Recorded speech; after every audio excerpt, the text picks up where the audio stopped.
ભરૂચ શહેર સહિત અમદાવાદ, વડોદરા, સુરત, નવસારી સહિતના 8 જિલ્લાઓને રેડ એલર્ટ પર મૂકવામાં આવ્યા છે। ભરૂચમાં પણ મધ્યરાત્રિથી સતત વરસાદ વરસી રહ્યો છે।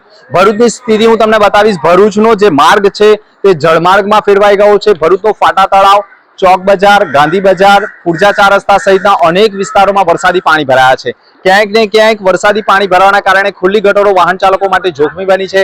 વેપારીઓ માટે પણ આ પાણી ગંભીર પરિસ્થિતિ સર્જી રહ્યો તેવું દ્રશ્ય જોવા મળી રહ્યું છે। ભરૂચના સંપૂર્ણ ચારેકોર સતત જે માર્ગો છે તે જળમાર્ગમાં ફેરવાઈ ગયા છે અને જળમાર્ગના કારણે સંપૂર્ણ વિસ્તારોમાં વરસાદી પાણી ફરી વળવાના કારણે આ પાણી વેપારીઓની દુકાનોમાં પણ ફરી વળ્યા હોવાના કારણે સતત વેપારીઓને પણ મોટું નુકસાન થયું હોવાના અહેવાલો મળી રહ્યા છે। ખાસ કરીને તમે પ્રથમ દ્રશ્ય જોઈ રહ્યા છો।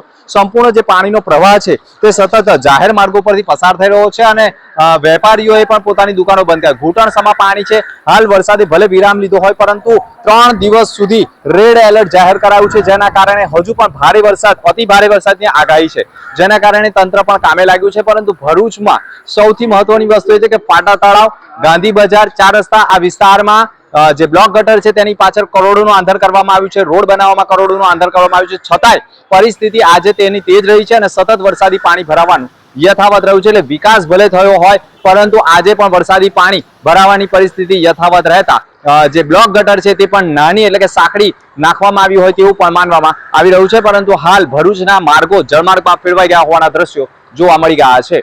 મનોજ ખંભાતા સાથે દિનેશ મકવાણા, SNP ન્યૂઝ, ભરૂચ।